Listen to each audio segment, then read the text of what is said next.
BBC introduced in Cambridgeshire last week. So from last week to this week, as on Thursday night, I was joined by two fantastic MCs. It's time for my catch-up with 70 The Sign and Skrilla MC. BBC Introducing. It's a Thursday night in the BBC Introducing Cambridgeshire studios, and I'm pleased to say, joining me tonight, a local hip-hop duo, 70 The Sign and Skrilla MC. Guys, it's great to have you in the studio. Thanks for having us, man. No worries. Blessed. So let's start a little bit at the beginning. How did you both get into music? I'll start with you. I've been into music, or hip-hop music more specifically, since I was, a long time ago. I'm not even going to an age thing, but yeah, from the beginning of hip-hop, I was there. But I came into it from a dancing perspective when I was younger. For me, it was popping and breaking.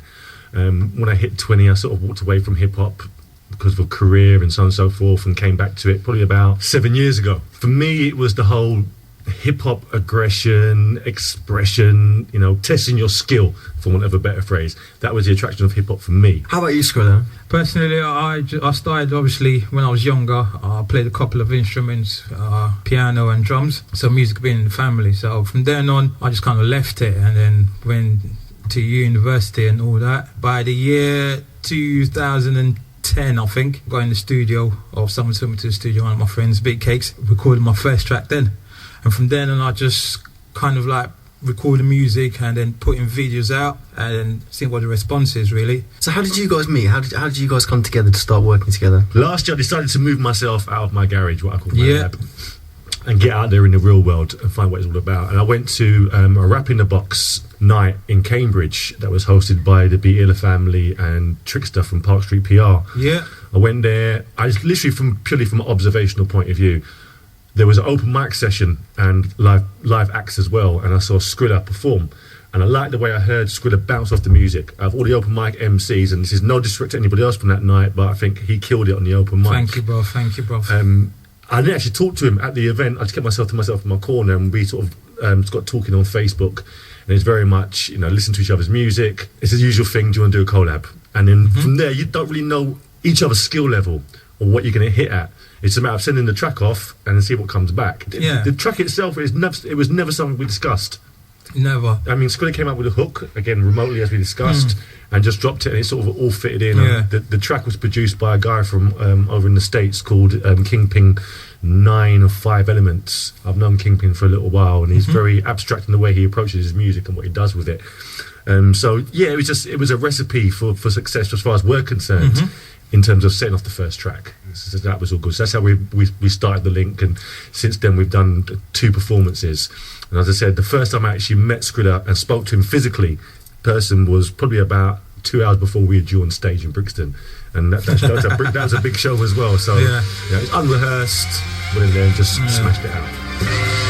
Giving them the blues, blah blah blah. 72 The Sign, Skrilla MC. Blah blah blah. Let's go. In my armor, no chinks. Lucid like a room of death. No weakest links. Rumors out to lunatic. Every bar raise a wire. Flows from the crucifix. Star across your empire. Killed by my music. I run through the sands of time. Free for pleasure. Bumpy whole crew with formidable inertia. Never claim to be a bad man. Threatening to hurt ya. You diss my name, I step the shadows and it's murder. D-heads, I take you further. 100 down in the afterlife. On this I keep it nice, you ain't worth half a life. My rounds hit precise, I got a style you can't replace. Get tagged, pay the price. Hear the word from the wise, you can't F with these guys. This is what it sounds like when careers dies. Buckle up, ready to ride. Bad to the bone, since showtime and slide. Pain is no surprise, I analyze before I give it some hands up, son, you're getting done. Giving them the blues. Breaking all the rules, giving them the blues. Skrilla MC, tell them. When I rap, I give MCs the blues like sirens and handlers make you hot while you snooze snoopy. This ain't a cartoon, it's real life. I move swiftly, snap it back, feel the strings like elastic. Reptilian shape shift, invest in dollar, stay scheming. Animals attack, rap attack while you're daydreaming. Skrilla MC, I flow infrared beam superior like the jet stream. How they gonna test me? Don't compare me or take me out of context. Put my music in a box and spin it like a vortex. Who's the mad rapper? Lyrically, I am scrapping. Metaphors like boys, you can see, send them packing. Listen, Mr. Rapper, pay attention, paint the picture. You're moving like an actor, this is no science fiction. Angels fighting demons, tell me what's the true religion. Skrilla MC shot the whole set like the show's up. Give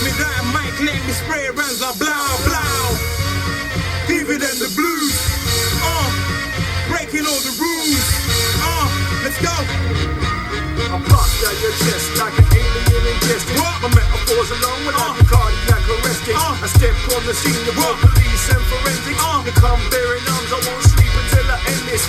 I begin again till you're dead weight. My words with your soul.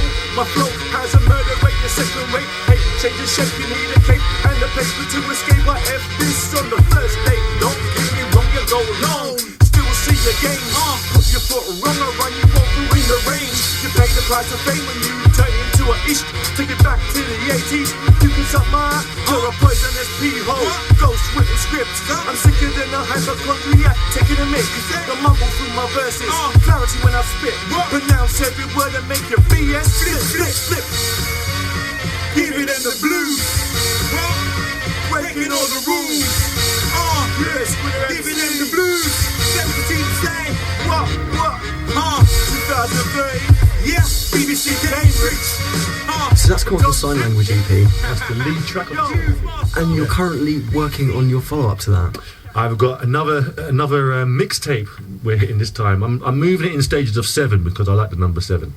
So the EP was 7 tracks. The mixtape coming up is going to be 14 tracks, and the title of the mixtape is "You're Just Jealous, Man." So what can people look forward to on this mixtape that you're offering, and where's it going to stand in comparison to Sign Language? It's going to be a cut above the rest on Sign Language. Sign Language was purely experimental to a certain degree. Because it wasn't a case where I said, right, what I'm going to do now is I'm going to write 8 tracks purely for this EP. It was a case of, these are the tracks that I've got, let's go in with it. Whereas You Just Jealous Man will have a theme running through it. So the artist I'm going to be using on You Just Jealous Man, Skriller will be on there. I've got a guy called Secret Swords is going to be on there. I've got some work with a guy called Con the Gods. It's going to be not heavily collaborated, but with a 14-track mixtape, we're probably looking at about 5 tracks that are going to be collaborated. It's going to put 7 to the Sign in your face. You guys talking about getting out there and playing live. You referenced it earlier about being a bit of a garage hip hop artist at the start.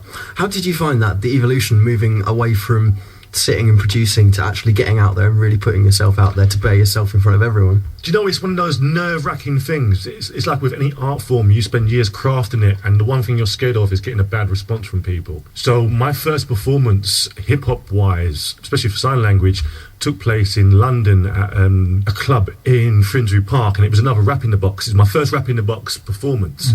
And I was really scared, to be honest with you. You know, I've been on stage before, but that was from a dancing perspective. And, you know, when you're dancing, if you make a mistake, you just do another dance move. It's not a problem, whereas vocals is different.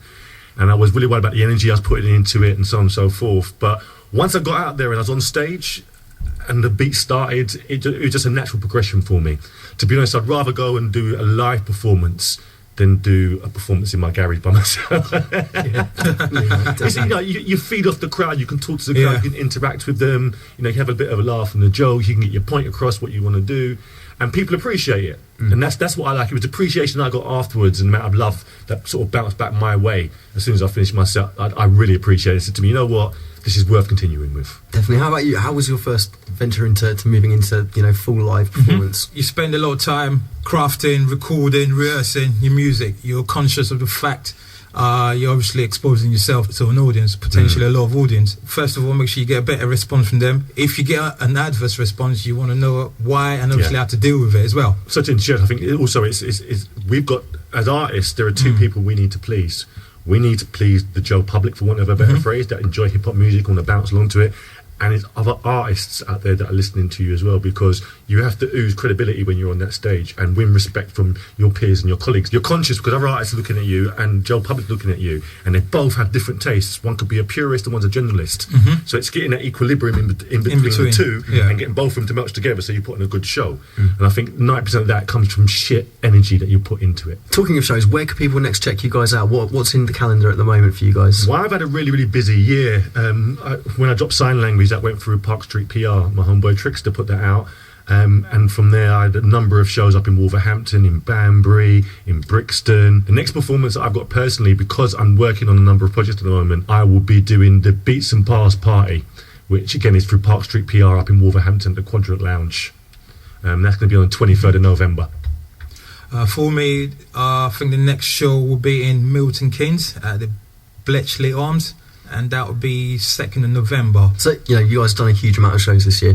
What have been some of the highs for you guys? What have been the moments that have taken you aback and just made you go, wow, this is what I do it for? Definitely beats and bars at the Quadrant Lounge in Wolverhampton, because I've been to Wolverhampton quite a few times, and one of Wolverhampton's biggest stars is Big Dirty D's, which I've got a lot of time for D's. I think he's an absolute hip-hop monster, and the guy's so talented. So to have somebody like D's on the bill, and then you go in there as well and perform, your level's got to be of a certain ilk. And the response I got from those guys up there was just absolutely amazing. For me, the highlights of it was the love that I received afterwards, and the open arm policy they had up there with me. Yeah. For me, all the shows I've been to, all the cities, wherever, I'm just grateful for getting the opportunity to do this, spreading my music around. So obviously there'll be more to come, obviously. So we'll keep marching on. So everyone goes to go check you guys out and follow up what you guys are doing. Where can they find you online? To be honest with you, I can sit here listing everything that I'm on. If you just, and this is not me being big-headed by any stretch of the imagination, because I'm not, but if you just Google 72 numerics, the sign, every link that I appear on, every feature I've done, every chart I'm listed on, all the videos I've made will pop up in front of you, and just really just take your pick from there. But if you want to download sign language, well, it's still available free of charge. That's on DatPiff and also on Bandcamp as well. You can find my stuff at Skrilla MC. So that's Twitter, Facebook, Google, everything at Skrilla MC. That's SCRILLAMC. If you want more, you can then go to the website, which is iamskrilla.com. So that's IAMSCRILLA.com. And you can get all the latest news, my next dates, where I'm going to be, and what the latest status of the projects are I'm working on. Skrilla, skrilla, skrilla. Skrilla, skrilla, skrilla. Skrilla, skrilla, skrilla.